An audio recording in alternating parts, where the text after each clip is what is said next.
Good afternoon, everyone. Welcome to our Sunstar Conversations Pro series on oral hygiene at different life stages. My name is Rachel, and I will be your host today for this fourth webinar. Please first allow me a couple of housekeeping information. If you are joining us through the Eventbrite platform, you might want to follow the YouTube link at the bottom, right bottom of your screen, so you can enjoy the full screen mode on the YouTube platform. Also enable the subtitles, should you like to, and also use the chat box to ask questions to our speakers, questions to which we will answer at the end of the session during a Q&A section of 10 minutes. Now, as you may already know, the Sunstar Conversations Pro series have already tackled several topics. Among those, we find the bidirectional link between oral health and pregnancy, caries management in children, and also the challenges of oral health during orthodontic treatment in teenagers. Today, we are tackling another life stage, which is young adulthood. And with this new life stage comes actually a new lifestyle, a new rhythm, but also new oral issues, like, for example, dentin hypersensitivity. And to get to the root of the problem, we are delighted to welcome today Dr. Reena Wadia and Dr. Joon Seong to talk about this topic. Dr. Reena Wadia runs a pure dental clinic in London, and she's an associate specialist at King's College Hospital. She's also a co-editor of the British Dental Journal and the social media lead for the EFP, the European Federation of Periodontology. Dr. Seong is also a recognized specialist in periodontics. He works in a specialized practice in Cardiff, but is also a clinical research fellow at the Bristol Dental School. And his interests are, among others, tooth wear and dentin hypersensitivity. Reena, Joon, thank you very much for being with us today. Thank you. It's a pleasure to be here with you. Thank you very much for your introduction, Rachel. Thank you. We are very pleased to have you with us today so that we can bring to our audience your expertise, your clinical knowledge on dentin hypersensitivity. And that's why let's dive right into the topic and maybe set a bit the stage around dentin hypersensitivity. So, Reena, for example, could you maybe remind us of the definition of dentin hypersensitivity and its prevalence, for example? Yeah, sure. So in terms of the actual definition, there's lots of definitions that are out there, but the most commonly used one is by Holland et al. In 1997. And that they've defined it as a dentin hypersensitivity is characterized by short, sharp pain, and that's kind of the typical description for it. And it arises due to exposed dentin in response to a stimuli, and that stimuli could be thermal, it could be evaporative, tactile, osmotic, chemical, and that's what essentially they've defined dentin hypersensitivity as. A key component of the definition, I think, which is important to emphasize, is that it can't be ascribed to any other dental defect or pathology. And I guess we'll speak about it later, but it is, one that you eliminate. It's the last thing kind of on your list when you're trying to come up with a diagnosis. So that's sort of the definition for it. Would you have anything to add there, Joon? No, I think you've covered it all. So yeah, that's the definition we tend to use in our hospital. And yes, the one by Holland et al. Is, I think, the most widely accepted definition of dentin hypersensitivity. And if you look at the characteristics, it's often at the cervical margin of the tooth, isn't it? Which is a very small amount of exposed dentin. So and I guess the interesting thing on that is as well, even if it's the smallest amount of exposure, sometimes even the smallest lesions can cause quite a lot of sensitivity. So it's interesting, as Joon said, even if it's a tiniest bit of exposure on the cervical margin, that can be quite significant, which when we go to the science, we can talk about. Yes, as it actually affects the quality of life of the patients, just even with, as you say, the smallest exposure. Yeah, I mean, there's so many studies nowadays where there's lots of systematic reviews and good quality evidence that dentin hypersensitivity does impact on someone's quality of life. I mean, specifically, someone's ability to eat comfortably, all of those kind of things that can impact someone on a daily basis. So I think that is important to remember when we're treating our patients. And how often do you encounter that in the dental office, but in the literature? How is the prevalence of this condition? Prevalence is a bit of a funny thing. So if you look at some literature, if you look at all the different cross-sectional studies, the quote is actually between anything 1% to 98, 99%, Okay. which basically means that it can be either nothing or all. But the most recent study that we've done is we actually did a very large-scale European prevalence study that I think we started collecting the data in 2010, and we published it in 2013 as a West et al. Paper. So it was actually looking at the young adults of the European population of 7 different countries, and we actually got a lot of nice data from that study. And I was one of the study dentists who collected the data for the UK population. So we looked at about 700 from the UK. And that one, basically, prevalence came out to be about 42%. And the Reena would probably agree. The reason the prevalence figures vary so much is that definitely all those patients with a periodontitis have sensitivity. I think that's why the prevalence figure can go up to 99%. Yeah. Also, at the same time, if you look at different studies, some studies are questionnaire-based. So a lot of patients actually do not know they have dental hypersensitivity because they just cope with it. So when we did that study in 2010, what we did was we did both questionnaire as well as we assessed the patients to get the dental hypersensitivity. And the really interesting thing was the patient's perception of dental hypersensitivity came out to be only about 27%, I think, around 27%. And that was the subject pain of dental hypersensitivity, and the clinical evaluation, it came out to be about 42%, which is a very interesting difference. And I think that's why, if you look at the prevalence figures, that's why it varies from 1 to 99%. But I think what we tend to agree is about 42%. Is that how you see in your practice, Reena?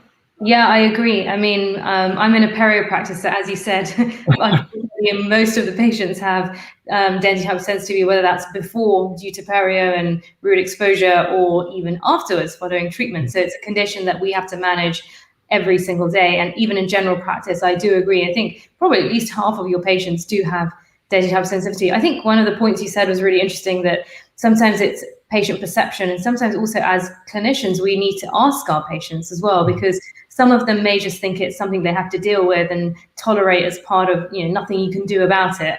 But I think it is an important point to actually ask our patients, do you suffer from any sensitivity, because we may be able to help you with that. So given it's so common, I think we should be asking all of our patients that question. Yes, they can consider it as normal, whereas it's actually it's really a sharp pain that could be managed. But then, as you mentioned, the sharp pain that they mentioned to you, how do you pose and that differentiate from other conditions that also are painful for the patient? Reena, for example. Yeah, sure. I think, as you said, with diagnosing things, you always start with the most common thing. So if it's caries and that's causing sensitivity, you would see that, you would visually see that, you see it on radiographs. If it's something else, you would see that. So I think we have to kind of, as a dental professional, we're almost like detectives, and we have to say, okay, why, what could it be? And if you see things like tooth wear and root exposure, and the fact that the patient has an acidic diet, then they're all clues that might make you think, actually, this is dentine hypersensitivity. So it's kind of a diagnosis of exclusion once you've looked at everything else. I think, would you agree? Yeah, that's right. So I apologize. I think something happened to my internet. I just was cut off for a few seconds. And yes, key thing is making the correct diagnosis. So you have to, almost like Reena said, eliminate everything, such as cracked tooth or the defective restoration margin or caries. And then you can come down to the conclusion of the dental hypersensitivity for the diagnosis. Do you use any sort of clinical tools like scales or visual scales or any other specific tool to help you diagnose dental hypersensitivity as well?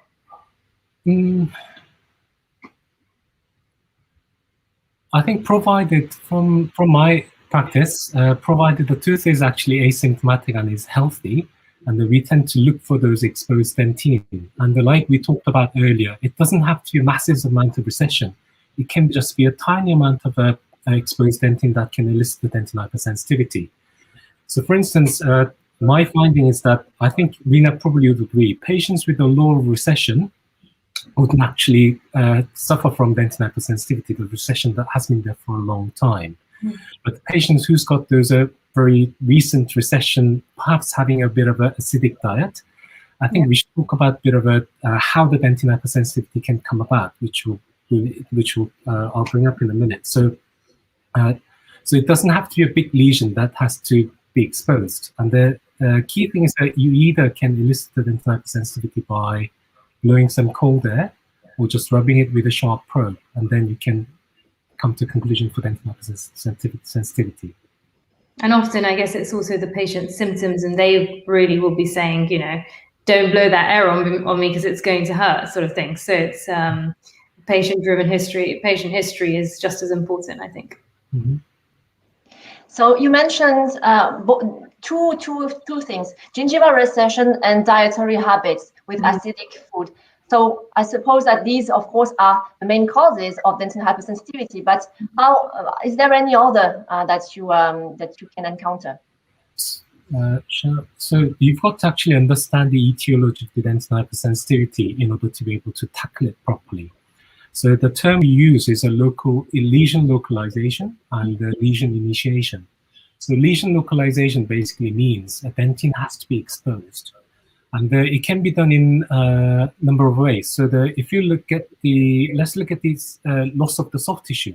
So we know that soft tissue loss can happen from periodontal disease. So if you have periodontitis, it can happen.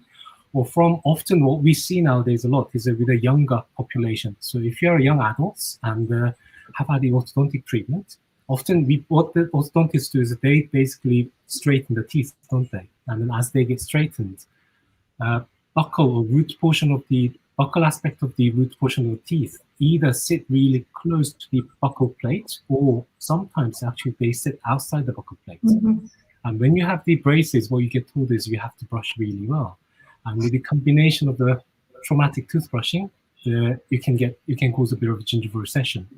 And then if that happens, you can get the dentin can be exposed, and that's a part of the lesion localization. And another way is that you can get some harder tissue loss through the erosion or the abrasive tooth wear, and that can cause that can be another reason. For instance, if you have bad erosion, so if you have a lot of acidic diet, or if you have, say, a lot of intrinsic acid reflux, then you can wear off the palatal portion of the upper incisors quite easily, and by exposing, and then end up exposing the dentin. So these processes are called lesion localization. But this on its own doesn't actually cause the dentin hypersensitivity. So for the dentin hypersensitivity actually, I should slow down. So for the dentin hypersensitivity to happen, you need to have what we call lesion initiation. And this is the tubules has to be patent and they have to be open. And this is the through acid challenge. So even if you have the exposed dentin, if it's not patent, that's not necessarily going to cause a, dentin hypersensitivity. So there has to be the combination of both lesion localization, which is the dentin exposure, and then lesion initiation, which is the tubule exposure. Yeah. I think that's a really important point to be aware of, because sometimes we think, as we've got exposed dentin, why isn't it sensitive, for example, on some of our patients? I think knowing that too, you need both of those things to get sensitivity can also help us to understand the condition and therefore how we then treat it. I think also when, as you mentioned, the intrinsic acid is another thing that is worth us bringing up as well. And some patients who have heartburn or gastric reflux, sometimes they don't even know they have it, but if we see signs of it in specific areas, like we mentioned, palatally, like on the upper teeth, it may be that we then need to work with the medical professionals and refer to the GP and say, okay, because there are risks of that as well. So I think nowadays it's treating the patient holistically and actually working with a multidisciplinary team to tackle their issues is also just as important. Yeah, because intrinsic acid is actually becoming more and more of an issue in the UK. Yeah. So if you look at the UK guidelines, term dyspepsia is a really common thing nowadays. Yeah. And what dyspepsia means is that it means that it's any of those upper GI symptoms which are present for more than 4 weeks or more, and any abdominal pain or discomfort, heartburn, acid reflux, nausea, vomiting is part of this.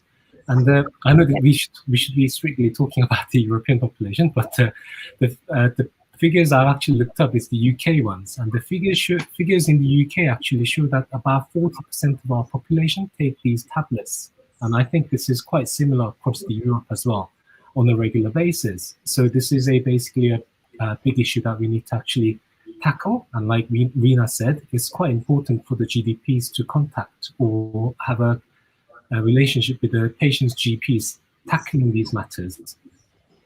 I think also, like, on that point, when we're making a diagnosis as well, before we jump into treatment and all these things that we'll talk about, I think it is important, your point on actually finding out why our patient has dentin hypersensitivity, because if we don't know those reasons, if we give them the toothpaste and everything else, unless we've tackled, as you said, get to the root of the problem, we won't, it won't be a long-lasting solution. So I think it is important to find out, why does my patient have dentin hypersensitivity? And if, why is it persisting? A lot of our patients, sometimes I have patients, we do perio treatment, and, normally the sensitivity is short lasting, but if it's long lasting, why is that? Is it because of reflux? Is it because of their diet? I think it's always important basically to find a reason as well.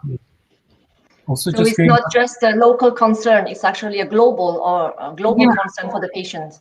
Yes, exactly. And the tooth wear is actually becoming a much of a bigger concern. Yeah. So if I just go back to the study that we talked about earlier, which is the prevalence study that we did in 2010, we also looked at everyone's tooth wear as well. So it was actually a really big study. We looked at about 3,500 people of the European population, and that they were aged between 18 and 35. And actually, I'm quite excited to see the next one, because we are collecting the next set of data of the all big average age group. So that hopefully will get finalized in the next year or two. But the figure we had from the year 2010, the European study, was that in Europe, about 28% of the population had a mild tooth wear. Actually, going back to the index to measure the tooth wear is what we call BV. So this is a very basic erosive wear examination. So BV1 means the very mild tooth wear, which affects the initial surface loss. And about 28% of the population had issues with the BV. We have the small disconnection with Joon. Maybe Reena, can you maybe give your insights on the BV? So the BV it's similar to it's measuring basically tooth wear on teeth, and it's where in the UK we do the BP. It's similar to that. We use the BV. I think Joon is back, so Joon is back. I'm back on. I apologize. I don't think our university hospital internet is quite constant at the moment. And yes, so that we're looking at it, about another 26%, and another 3% of the people actually had a severe tooth wear, and this obviously will lead to with the symptoms of the dentin hypersensitivity. Well, I was just because we did not evoke that during the definition and of dentin hypersensitivity, but is the what is the mechanism behind? Is the hydrodynamic theory still the most pervasive one, or?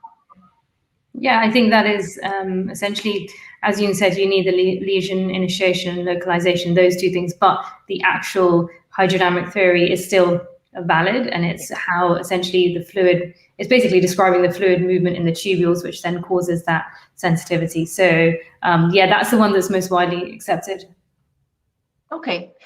So you have mentioned dietary habits, and also that dentin hypersensitivity is not only a local but a general concern for the patients who needs to be taken care by different medical fields, let's say, for the diet, for example. But what is the management that can be done at home or chairside from your side to the patient? Yeah, I think you know, probably agree. It's with treating this condition, it's a stepwise approach, starting with the most basic thing in terms of what the patient can do at home and the toothpaste they can use, and then your in-house management. So I guess I'll let Joon go with the latest research in terms of the way we treat it with toothpaste, whether it's tubular with its nerve desensitization or tubular occlusion.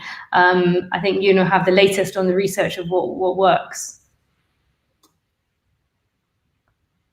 Oh, so yeah, going back to the, I apologize. I think I just been cut off and came back in again.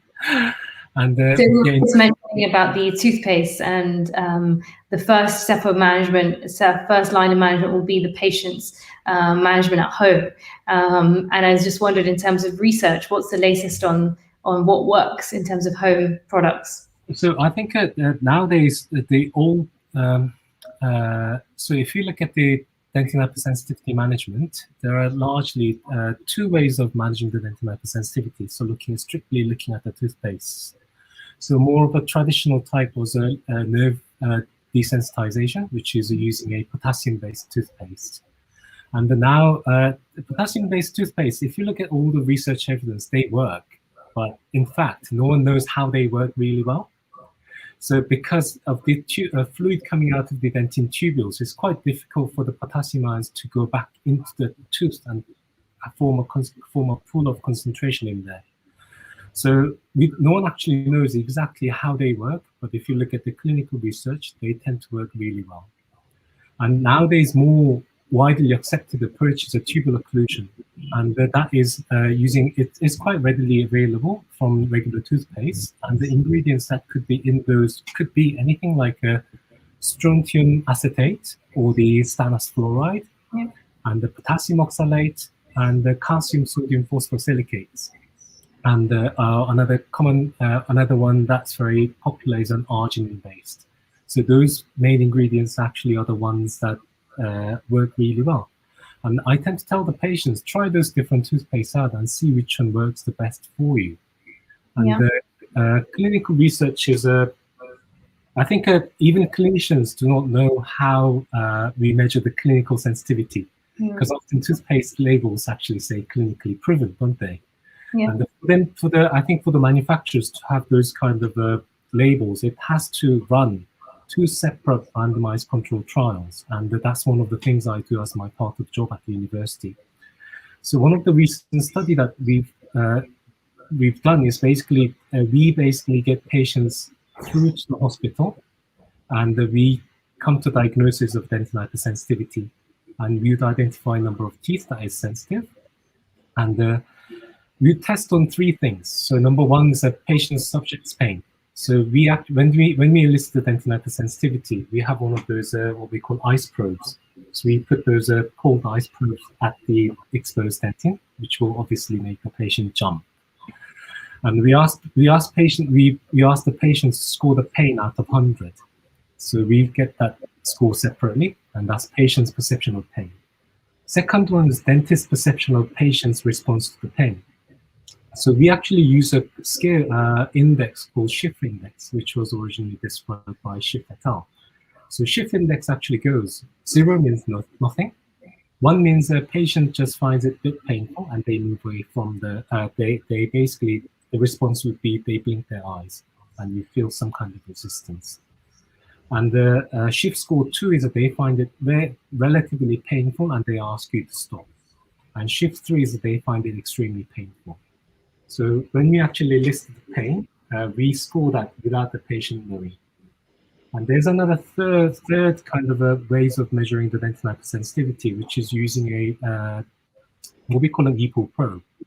This is like a sharp probe which is weighted. So it's an electromagnetic, very clever machine, and you can actually set how much weight is being pressed onto the sharp probe. And then you basically start from 10 grams, next is 20 grams, and you find out how much weight is needed when you scratch the tooth to elicit the dental hypersensitivity. So you basically put people into 2 groups and you get those 3 responses from each different group. And you may actually think patients' response, it can vary depending on their daily mood. So if they had an awful day, they might find the response a bit more painful than when they're in a good mood. And as an examiner, we try to remain constant. And another objective measure is those EPO probes. So those 3 individually do not carry much weight. But if you put all those 3 values together, and if they when they correlate, that actually means something very significant statistically. And that is how we tend to evaluate those toothpaste, sensitive toothpaste in the hospital clinically nowadays.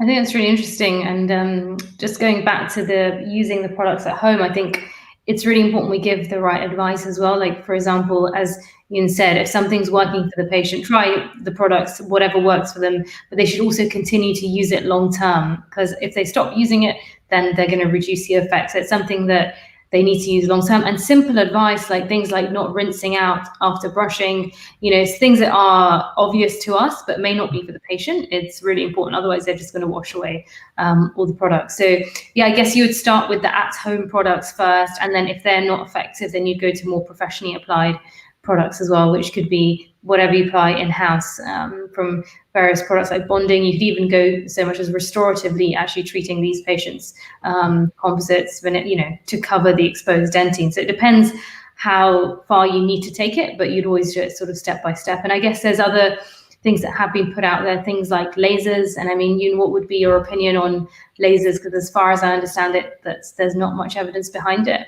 No, I think nowadays it's I see a lot of people talking about lasers. Yeah. It somehow seems to me the way it's been marketed or advertised, it's good for everything.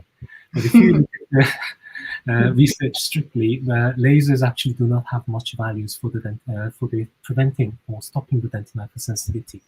And there are quite a few different type of lasers. And what I've seen in the research lab is that, yes, when you expose a laser onto an exposed dentine, what it does is that it can actually burn and close the dentine. But peripheral portion of the dentine where actually laser doesn't hit, the dentine actually could be opened up even more. So which means that your symptoms of dental hypersensitivity could be far worse after you get the laser treatment done. So if you look at all the recent systematic reviews, I don't think the lasers are something that we advise. Would you agree, Reena? Yeah, I agree. I think they sound great, but I think we have to. I think everything we do, it's important that we have an evidence-based approach for our patients. And the evidence is at the moment that they're not very effective for this. So I would stick with what's proven in the systematic reviews. And before the treatment.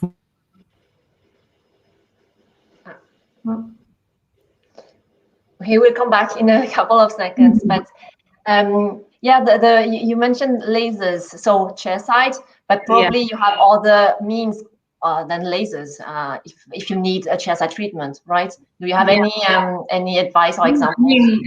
It also depends on the journey, during the journey where you treat them. So for example, chairside could be, in my practice, we're treating perio patients. So as soon as they finish their treatment, and we use things like airflow and so on, we actually apply, we use Biomin and apply that on the teeth to help the tubular occlusion, all those kind of things. So you could use it then as a product, like a toothpaste itself. You could use like bonding agents, you could use composites. So it depends where in the patient journey as well you then apply these products. Often we use like foam trays with high fluoride as well that can help. And it's also dependent on the patient as well. So some things will work well with certain patients. And I think as with everything now, it's all personalized medicine. So we have to figure out, why does my patient have it? What can I do to tackle it? What will work for them? And what's essentially the long-term plan? Because at the end of the day, it's something which will have to be managed, lifelong, really. Yes, Joon, we lost you a couple of seconds, and we were just talking about the other options of chairside treatment aside laser. So if you have any insights on this as well. No, I agree. I absolutely agree with Reena. So I think key thing is a tailored approach for the patients, and I think depending on what the patient's symptoms are like, or depending on how much teeth affected, I think our treatment is generally varied depending on the patient's need.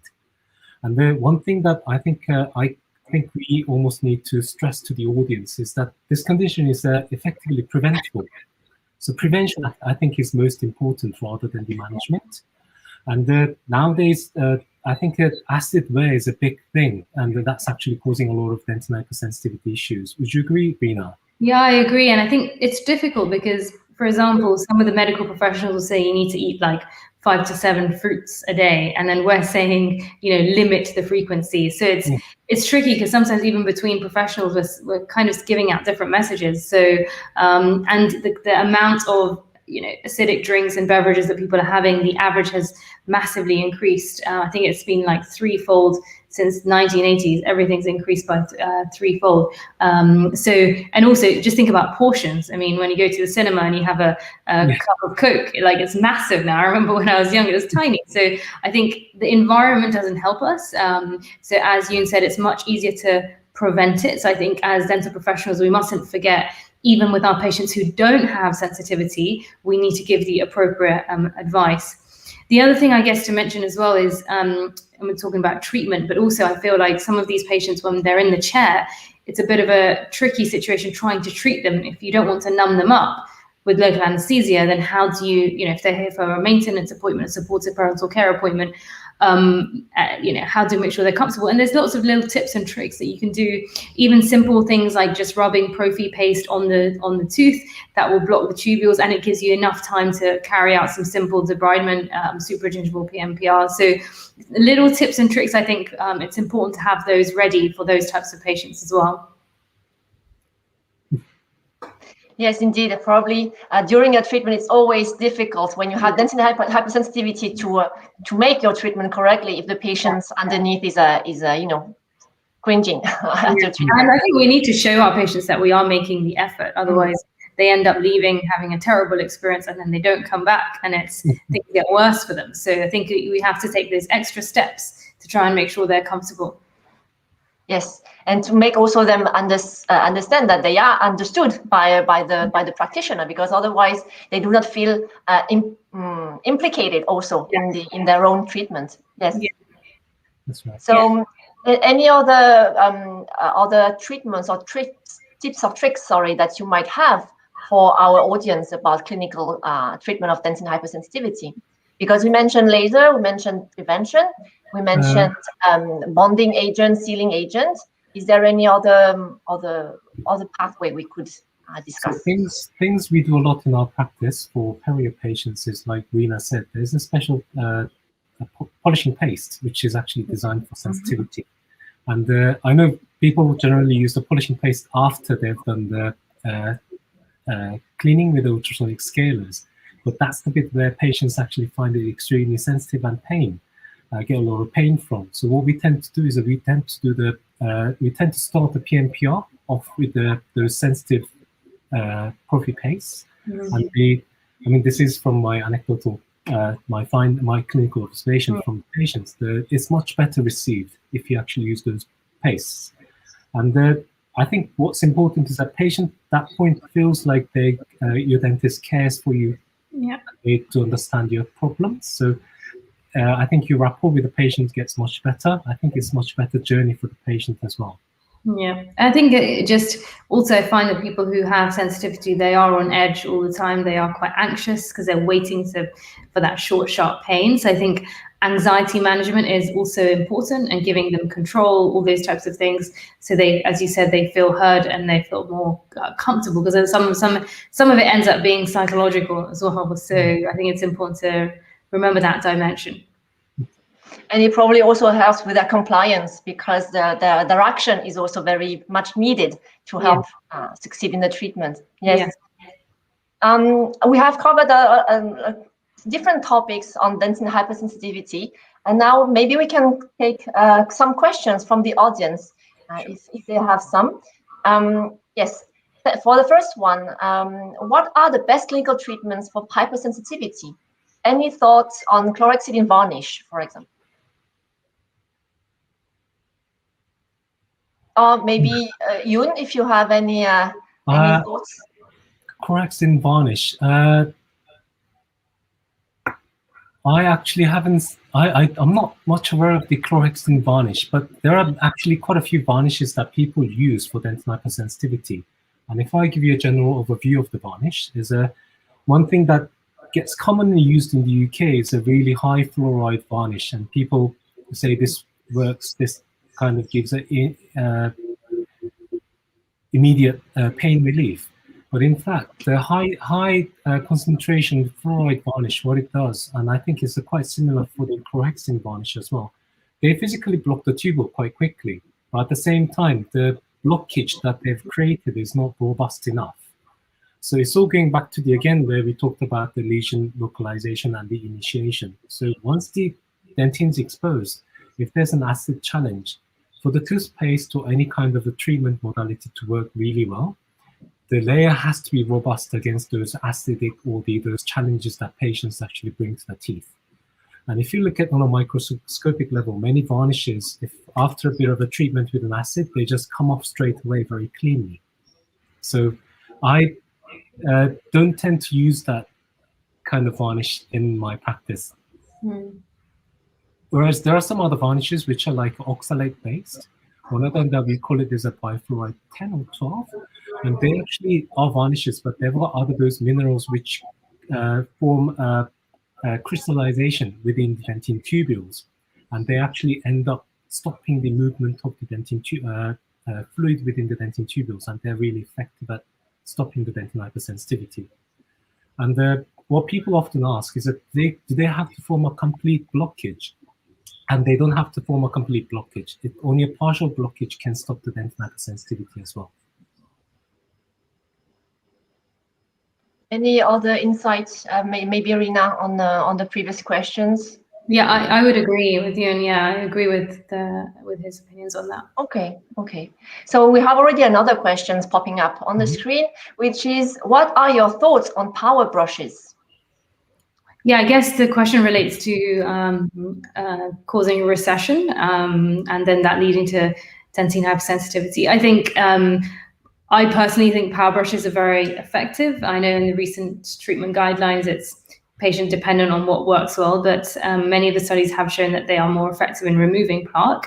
I don't think they will cause sensitivity or gum recession if they're used properly. And I think that's one of the reasons why we have to, as dental professionals, actually show our patients, even if it's an electric toothbrush, how to use it properly. So gently but effectively is the kind of key phrase. So I think, and you can get the different heads that are, better for people with sensitivity and all those kind of things. But I think if used inappropriately, any brush is going to cause recession and therefore sensitivity. So I think you and might have a different opinion, but I'm not worried about power brushes as long as we've shown the patient how to use it. I think one thing is, I guess, if someone's switching from a manual to a power brush, a lot of the time they want to just move the brush around because they're used to it. I think so we have to emphasize that the brush is doing the work for you and you just need to hold it in the correct position. So I think, I have no concerns about using power brushes. Joon, any insight on the power brushes? Yes, I agree. No problem. It comes back. I agree with Reena. Actually, I've got something better to add. So if you actually look at power brushes, yeah, we always agree. We always advise patients because they're more effective at removing plaque. And in fact, if you look at the research, power brushes actually are, less likely cause hard tissue damage. So we've got to look at two things: soft tissue damage, which Reena mentioned. So if you have an inadequate technique, it's going to cause soft tissue damage. And another one is a hard tissue damage. And there are a lot of questions I get asked by other professionals is that, does toothbrushing cause tooth wear? And in fact, if you just use a toothbrush on its own, it doesn't cause any tooth wear at all. And then it's actually the brushing habit together with the toothpaste. So even if you add an abrasive toothpaste on the toothbrushing, it causes a minimal amount of tooth wear. But it's the other factors that influence the tooth wear, which is that, say, if you had a really acidic diet right before you brushed your teeth, say, as a breakfast, you had a half a grapefruit, your teeth are weakened. And at that point, if you put something like a toothpaste, which is fairly, well, we have abrasives in there, don't we? And if you add a toothpaste on it, yes, it can cause a bit of a tooth wear. But strictly speaking, toothbrushes do not cause too much, on its own doesn't cause tooth wear. And the power brushes, they're less likely actually to cause tooth wear or the gingival recession if they're used correctly. Okay. Maybe we have time for a last question from the audience. Yes. So this one is, some generally accepted tips to prevent erosion are rinsing with water after an acidic intake or waiting 30 minutes after having a meal. How much of that is still considered relevant? It is it's very relevant. I think because when you have an acidic diet, still that acid lingers around in your mouth, isn't it? So I think rinsing with water is a very good thing to do. And waiting at least half an hour to an hour is a good thing. So we conducted a clinical study measuring the real-time tooth wear, as well as the remineralization of those acidic wear that's taken place. So if you treat human teeth with acid, you get it becomes like a scaffolding. So all the calcium and the phosphate ions gets taken off, and what's left is like a scaffolding layer. That point, if you leave that well alone, for all the subjects we've treated, within 24 hours they remineralize back to where they were, or should we say back to where they should be. But if you put the toothbrushing on top of that, that scaffolding layer gets taken off, and then once that's gone, the tooth cannot remineralize back to where they were.